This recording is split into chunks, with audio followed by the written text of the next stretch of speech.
Welcome YouTube to another D&D Fridays. Today we have a interesting topic for y'all. We're going to be discussing a lot of the changes that the Monster of the Multiverse book that just came out in the gift set and by itself later on are really making on the playable races from the PHP, Volos, what have you. So we'll be taking a look at just really the differences, what we like about it, what we don't like, and so forth and so on. But before we get to that, let's not forget definitely hit that notification, that subscribe button, and comment on down below what you think of the changes. But without further ado, let's get to it.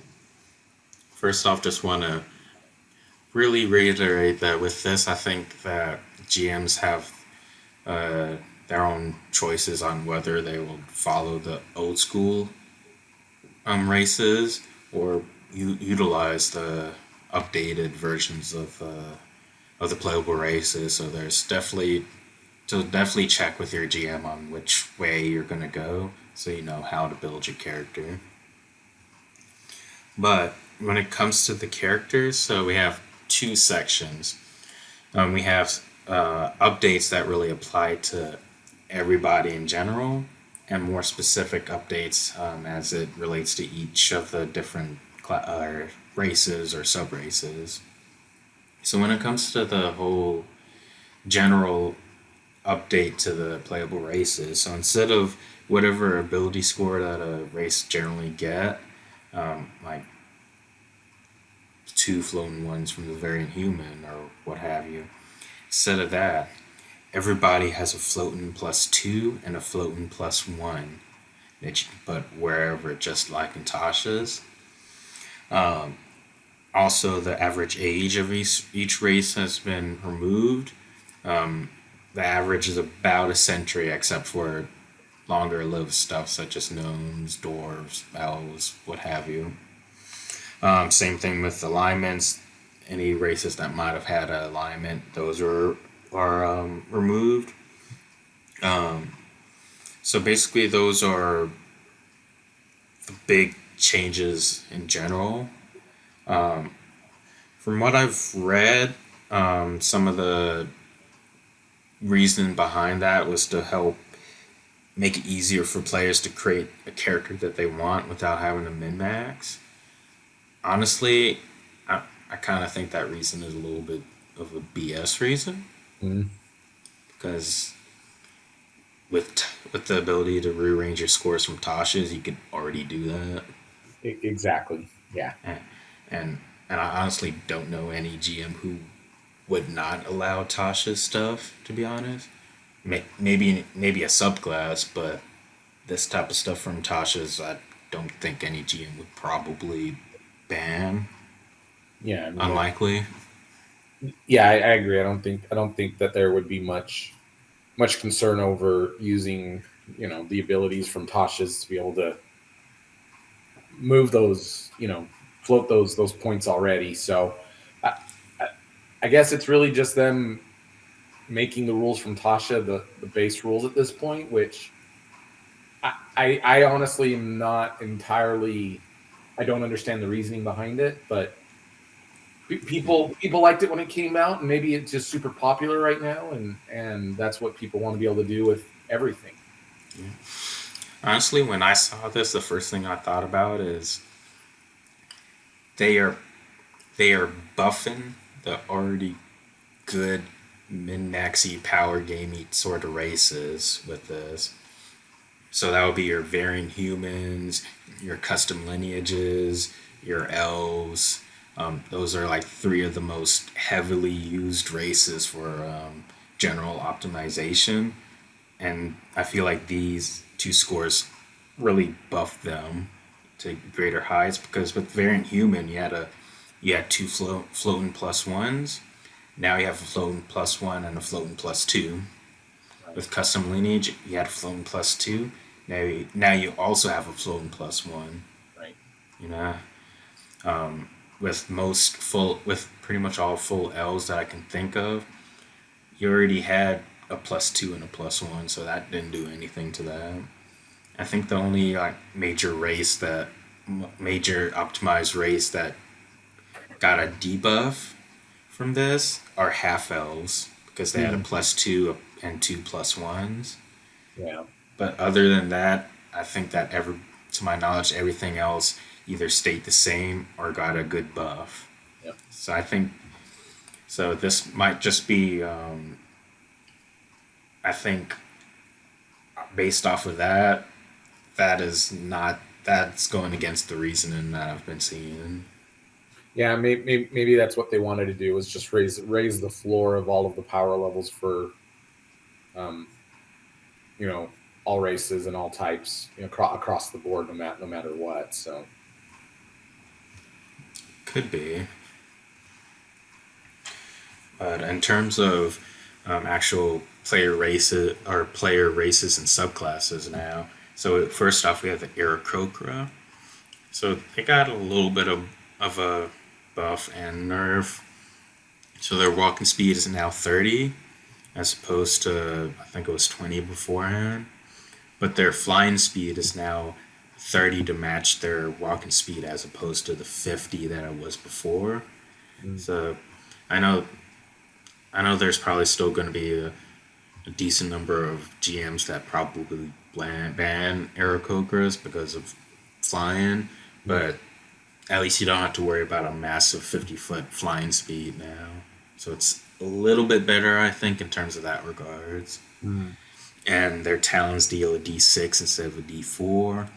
And they also pretty much get the Gust of Wind spell now, which falling in the footsteps of Tasha's with the Shadow Touch and the Fey Touch. It can be used once for free, then afterwards using a spell slot as normal. yeah. Um, so overall, I don't mind the changes to their Aarakocra. They seem fine to me. I like the change from the D4 to the D6.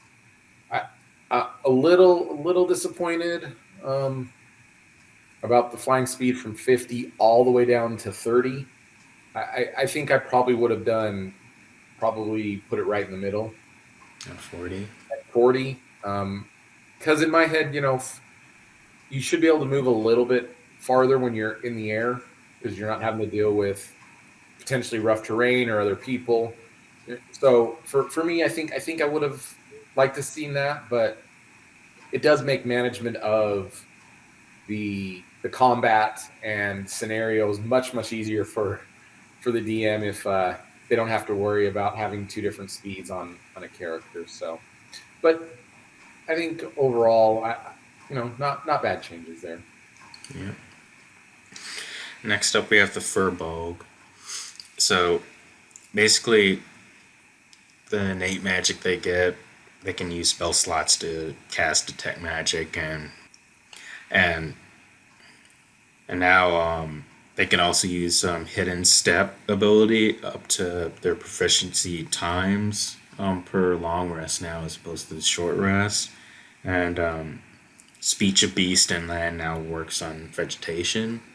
Mm. So I think gives them a couple more situationally utility stuff, um, which, which is fine. Probably not going to come up most times, but the ability to use spell slots to cast detect magic into Sky Self now, I think that's good. Those are two reasonably decent spells. So Yeah, if you're using this race to play like a cleric or whatever, now you don't have to pick up those spells when you're preparing your spell slots if they're on your spell list. And if they're not on your spell list, great. You got now have two reasonably useful spells now. exactly.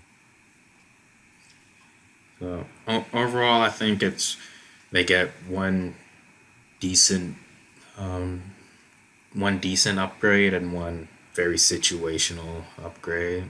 Yeah, I agree with that. I think that's a good assessment of those changes for sure. Next up, we have the Goliath. So their natural athletics and their powerful build features, they're now combined into one ability called the Little Giant. Their Mountain Born feature also gives resistant to cold damage outright, and their stone endurance, they can use it up to their proficiency bonus per long rest as opposed to once per short rest. So I feel like they got a little bit of a buff. Not going to see cold damage a whole lot, but I'll always take a added resistance. Hmm. And using their stone's endurance a few more times per day. That's honestly to me, I think that's going to be a buff in many campaigns. Maybe not all, but many, because I feel like in a chunk of campaigns, you'll probably not see a whole lot of short rest during the adventuring day. So in Hmm. those campaigns, this is a definite buff. But if you're playing in a campaign where you regularly get several short rests throughout the day, this might break even. Right. Yep. Yeah. I think this sort of comes down. There's a slight tweak there. Slight maybe power level improvement. Raise that floor a little bit, right, with the stone's endurance. But it really feels like on this one they went for management of the character, right? Let's give them a single trait instead of two, right? Just make it a little bit simpler to keep track of the abilities. Yeah. Next, we have the Kenku. They can either be small or medium size now.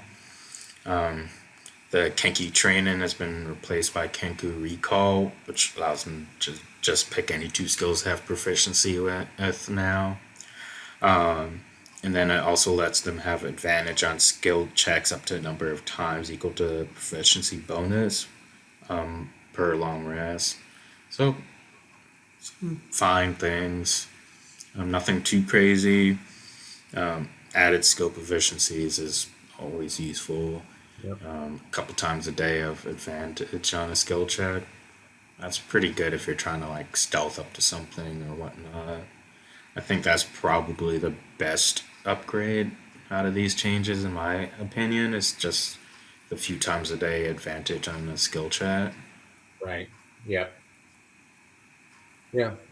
Again, it feels like these are just raising that floor a little bit, right? Making them a little bit.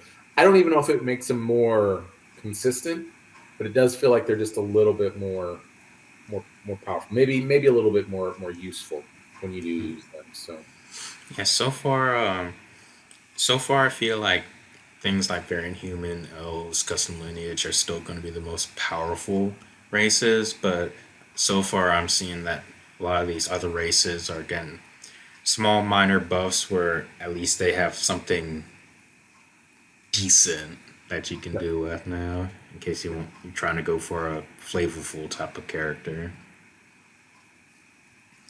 Next up, we have the Tabaxi. So they now have a climbing speed that's equal to their walking speed as opposed to 20 feet beforehand. And their claws are now a D6 as opposed to a D4, just like the Aarakocra's talons.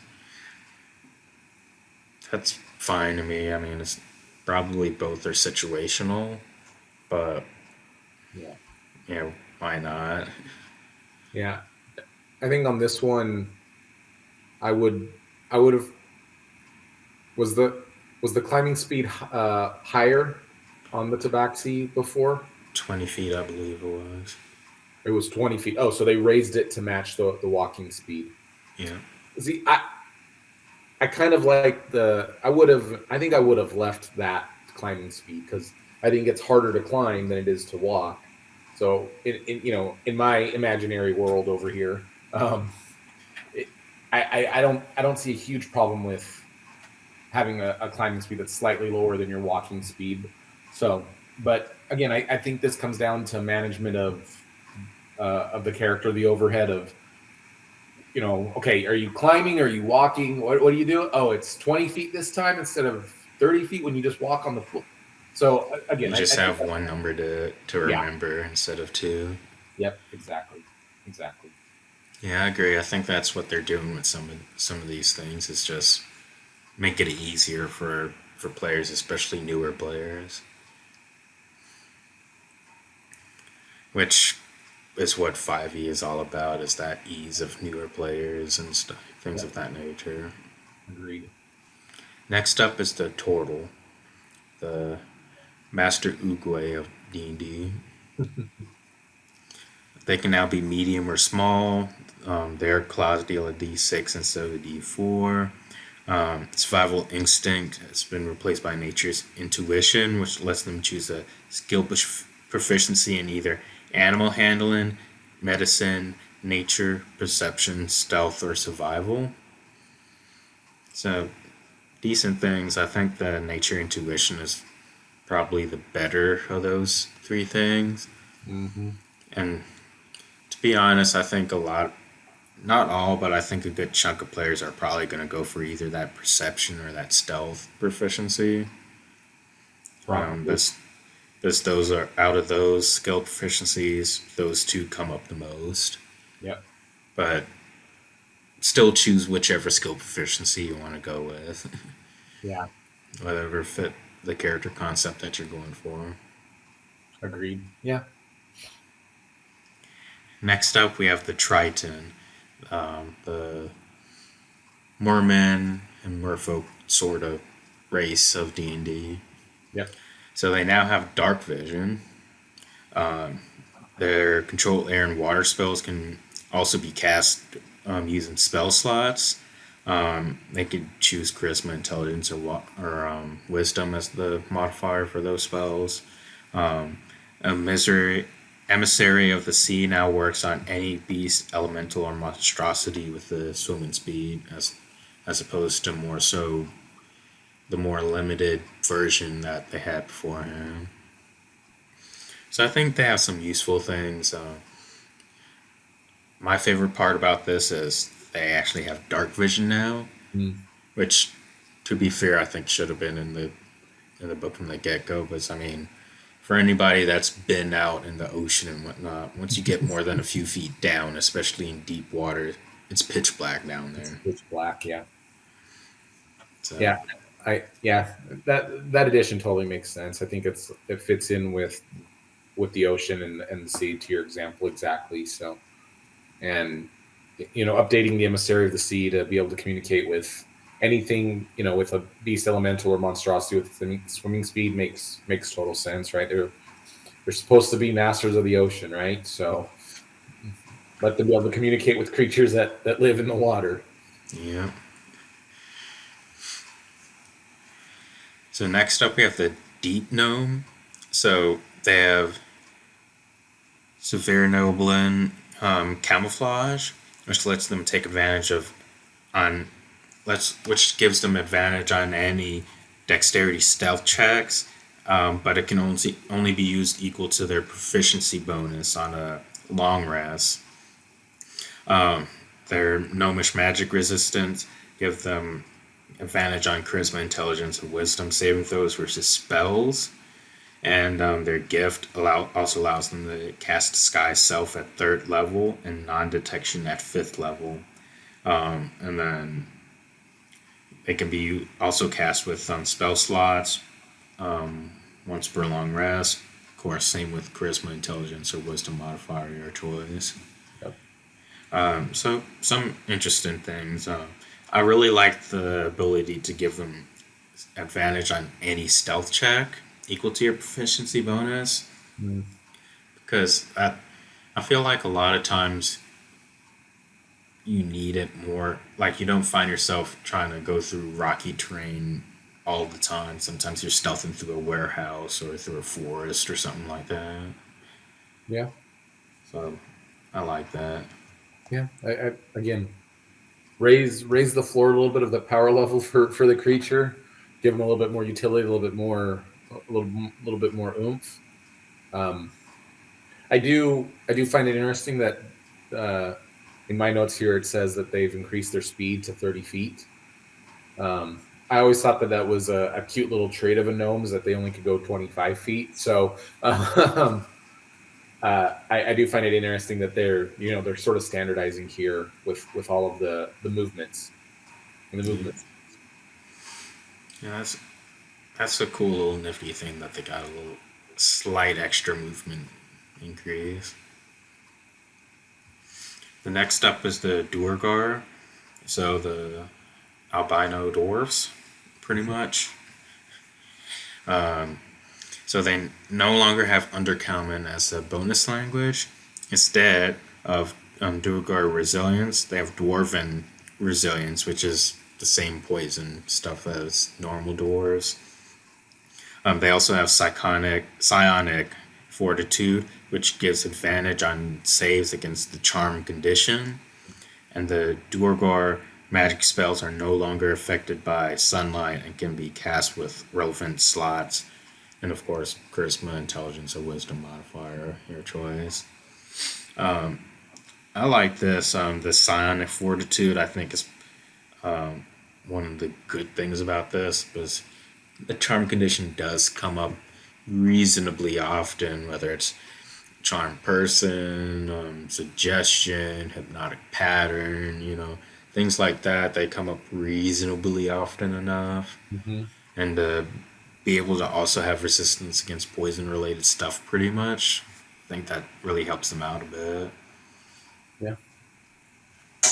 Yeah. I mean, this just feels like they've moved them a little bit more in line. They definitely moved them in line with the rest of the dwarf, the dwarf class or the dwarf race, the base dwarf race there.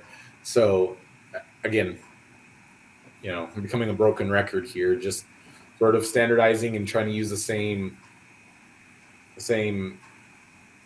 characteristics and traits for all of the all similar races here. So Next, we have the Eladrin, which are the seasonal elves.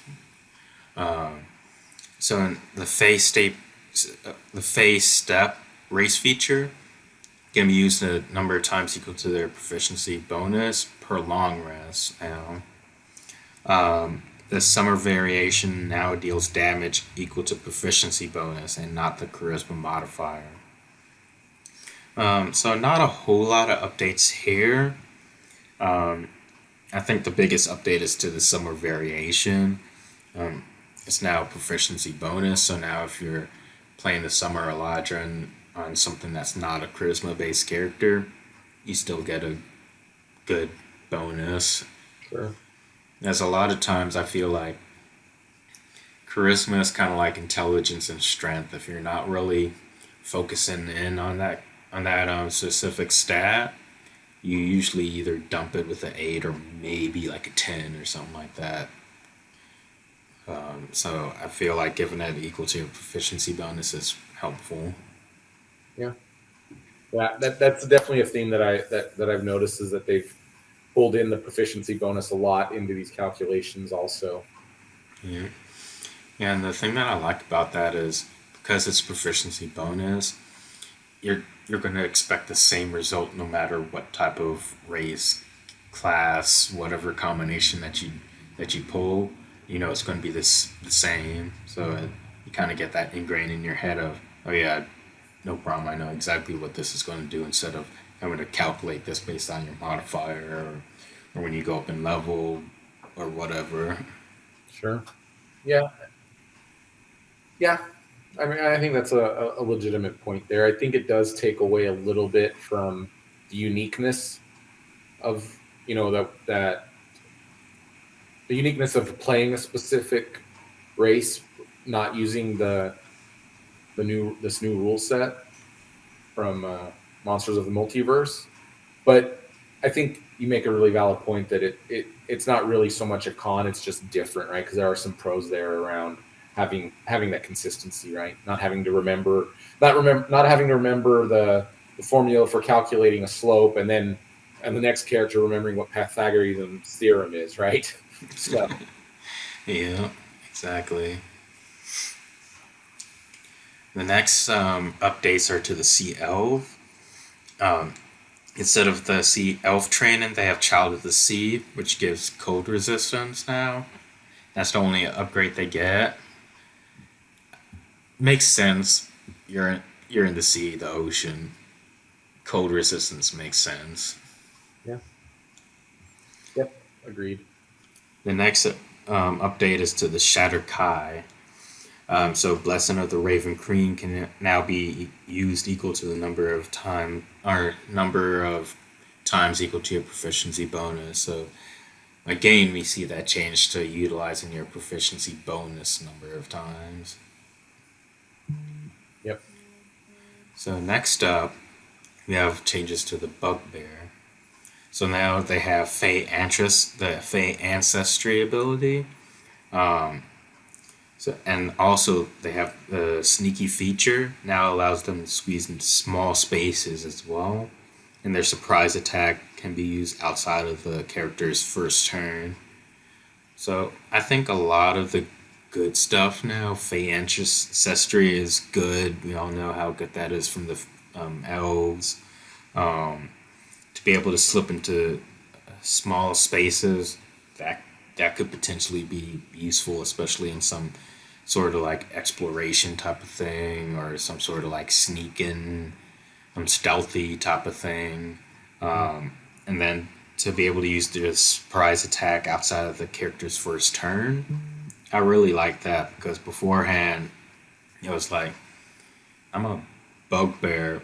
I'm probably going strength based stuff Mm. more than likely, so I'm not gonna have that great of a stealth score to be able to get that sneaking off. But this kind of helps out a bit. Yep. Yeah. The next one is the centaur. The only difference here is like with the tabaxi and the aarakocra, their hooves now do a d6 points of damage. So not a I did notice that on all of these for the that they're also considered unarmed attacks now instead of natural weapons for the claws and the hooves. So that might small simple change, but that could also impact if you're creating a monk out of one of these races. That might impact some of the way that you build that character, right? yeah. So it's probably something that may not come up for most people, but depending on your character creation, you might have to look into specific verbiage um, in detail. Yep. Yep. The next up are for goblins. Now they now have Fey ancestry.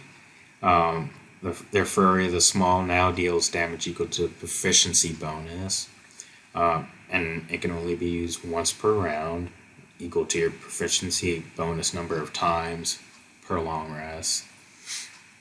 Uh, this is fine. Fey ancestry, like we just said, is good. Furry the small now dealing proficiency damage, as opposed to I think it was your level beforehand. Okay. Um, I guess it's fine. I mean, your level wasn't a super huge amount of damage, but damage is damage. Damage is damage, exactly. Yep. Every little bit counts. Yeah. Next up, we have the hobgoblin. Again, they gain Fey ancestry. They no longer have martial training or a saving phase, but the Fey gift ability now. They can use that, which basically says they can use the help action as a bonus action. That can be useful, especially if you have like a rogue in your party or a sharpshooter in your party or great weapon master, what have you. At level 3, they can choose one of 4 bonuses when using the help bonus action. Um, basically, from the Unearthed Arcana article, so they so we have a couple added extra benefits to the help action. Nothing too major, but it's there. Yeah, no, I think it gives a nice little different spin on it, and I like that. I like the diversity there. So I think that's cool that they added those 3 extra little features at 3rd level. Mhm. Next up is the Cobalt. No longer have the Grovel, Cower, Beg ability. Instead, they have the Draconic Cry ability, bonus action to use, up to their proficiency bonus per long rest. They no longer have Pack Tactics or Sunlight Sensitivity. At 3rd level, they can choose either craftiness, which is proficiency in arcana, investigation, medicine, sleight of hand, or survival. Defiance, which is advantage on saving throws against the frightened condition, or draconic sorcery, cantrip from the sorcerer list with charisma as the modifier. Some good stuff, some not so great stuff.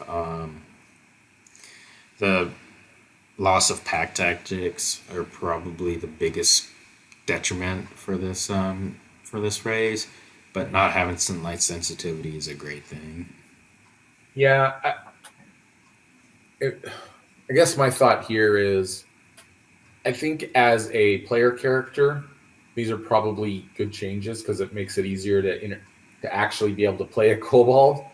But as a monster itself, I think some of the things that they switched, moving pack tactics or the grovel, cower, and beg to rework it into draconic cry.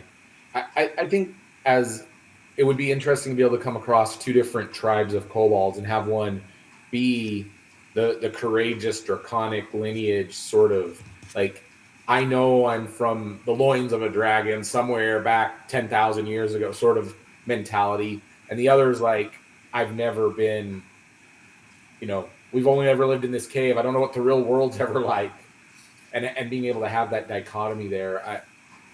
So I think in my opinion here, it would be cool to, and again, you stated this up front, you play it however you want, but be able to have that choice, in the rules itself, right? Not have a complete changeover. I think would have been neat too, and then have the difference between the player character and the monsters themselves, right? When you come up against a pack of kobolds in a cave or whatever. Mm-hmm. Next up, we have the lizard folks. The lizard folk. They no longer have access to cut an artisan. Their bite now deals slash instead of piercing damage.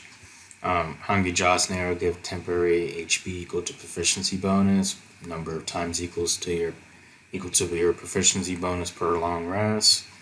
Hunter's Lore is now called Nature Intuition, and medicine has been added to the choice of things you can pick up. A lot of losses, I guess. Hungry Jaws, I guess, is decent. Bite doing slash instead of piercing. I'm not sure how I feel about that.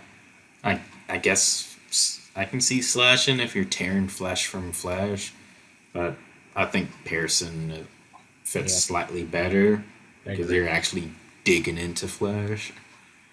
Yeah, I agree with that. Again, not sure why they would want to change that to slashing. I don't know what benefit that gives, but piercing just seems better, right? It feels more natural for it to be piercing. Yeah. So with the Minotaur, they are now considered a fey creature now. They no longer have access to imposing presence, but instead they have labyrinth recall, so they always know which way is north and have advantage on survival tracking checks. So, not very situational stuff, but it's there.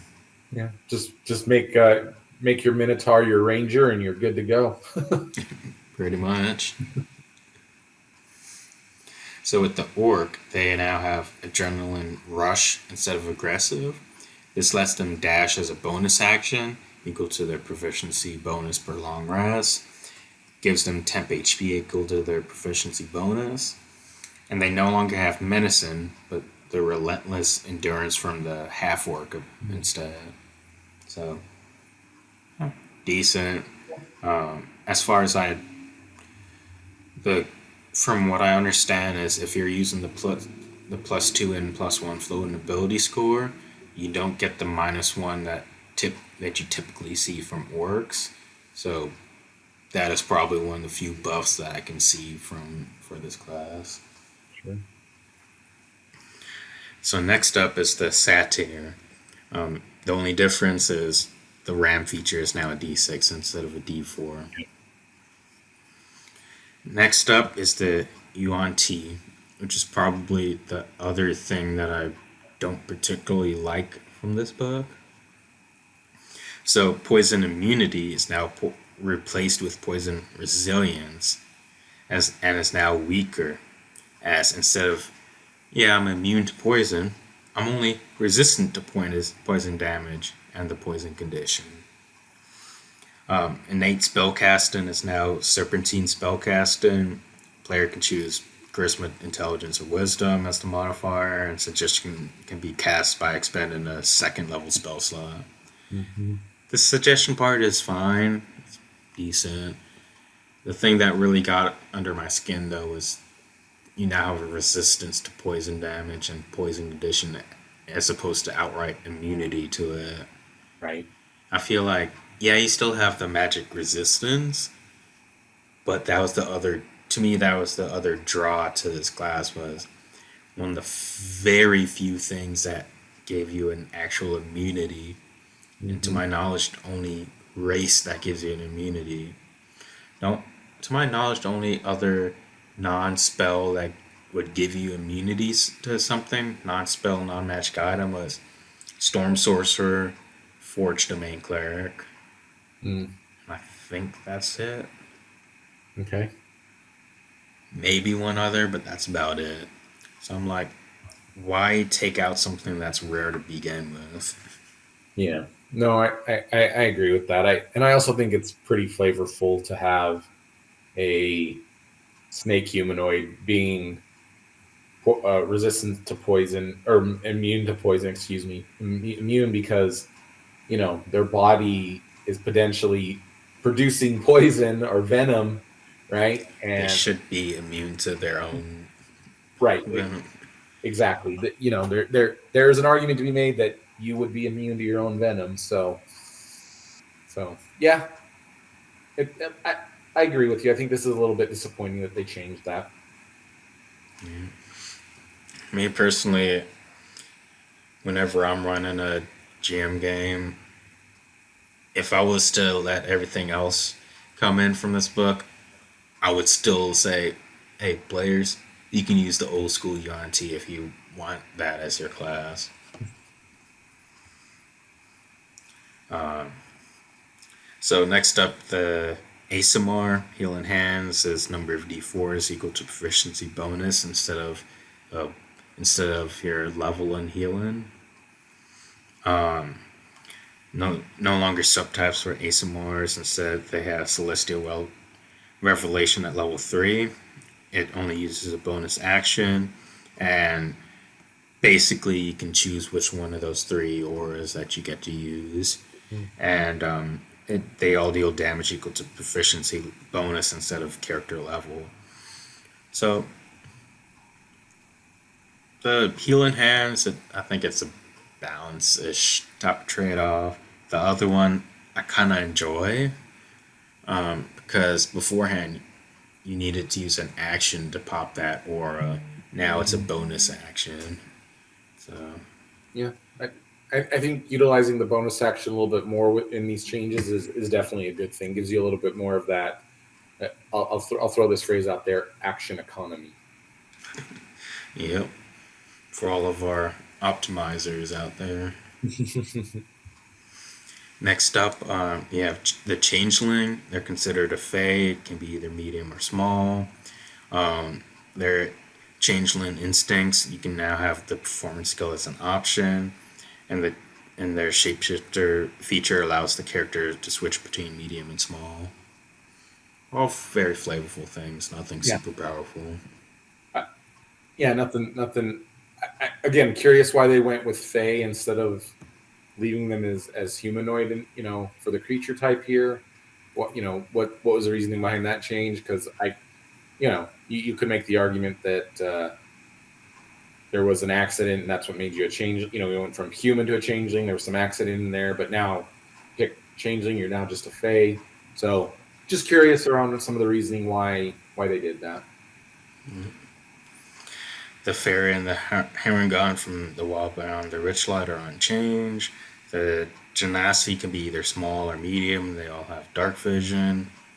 Cool. Air Genasi, Their walking speed is 35 feet. Mingling with the wind gives the shocking grasp cantrip, featherfall spell at third level, and levitate at fifth. It can be cast using spell slots. Um, Earth Genasi, Earthwalk can be used on any floor, not just stone. Merge with Stone gives the Blade Ward cantrip that can be cast as a bonus action, equal to proficiency bonus per long rest. At fifth level, they get Pass Without Trace once per long rest. Fire Genasi's Reach to the Blaze now gives Flame Blade at fifth level. And the Water Genasi Call of the Great or Wave now grants Acid Splash at first level, Water Walk at fifth level.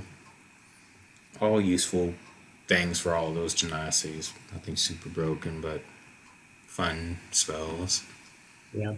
Yeah.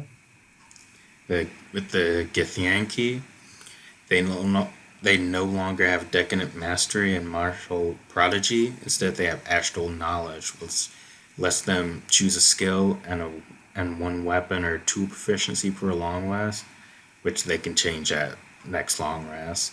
They also have Psychic Resilience, which gives resistance to psychic damage, and their Sonic spells can now be cast with spell slots. I think these are useful enough upgrades. Yeah. The Githzerai, they have the Psychic Resilience. Their spells can be cast with spell slots.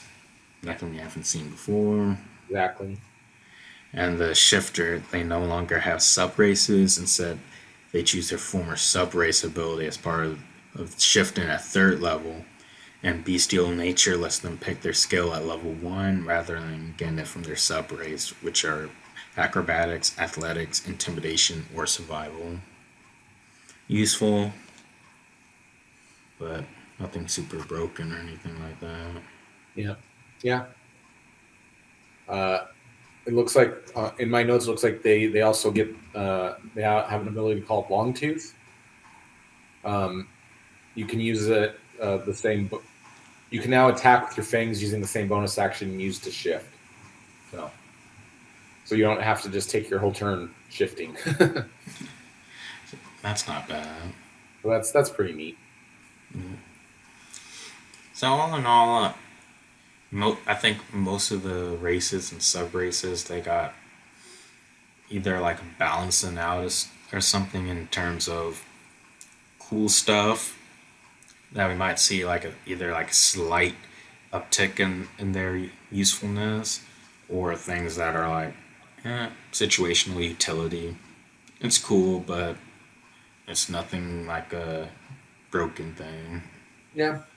Again, it really feels like they went for consistency around calculations, right? The formula to use to do some of this stuff. They changed some of the spell casting abilities to use spell slots, and again, just sort of raise the floor of the power level for everybody across the board, and potentially leveled it out for everybody. But I think just kind of raised everybody up there just a little bit.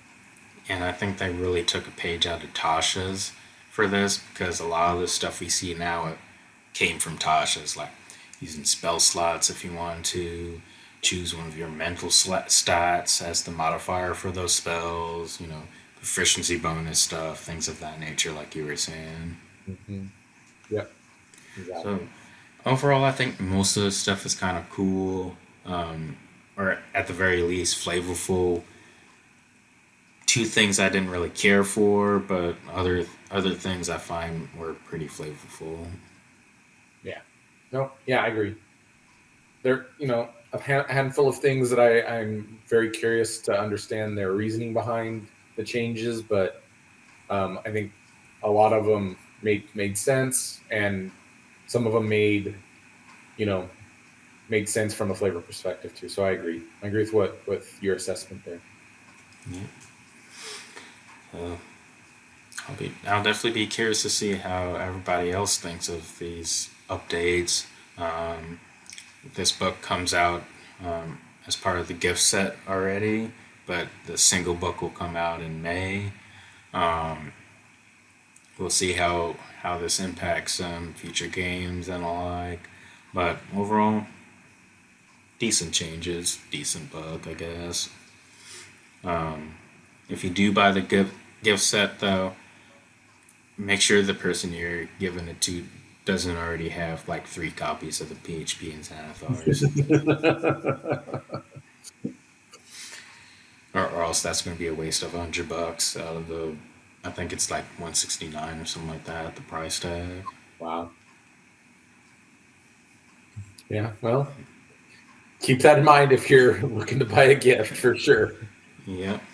Speaking um, of the gift set, if you want to know a good gift set to give somebody, especially a newer person to D&D, throw this gift set right into the whole gift ideas. And for other gift ideas, take a look at a few weeks ago our D&D gift idea videos for more D&D gifts. And until next time, YouTube, keep your life geeky. Bye, everybody.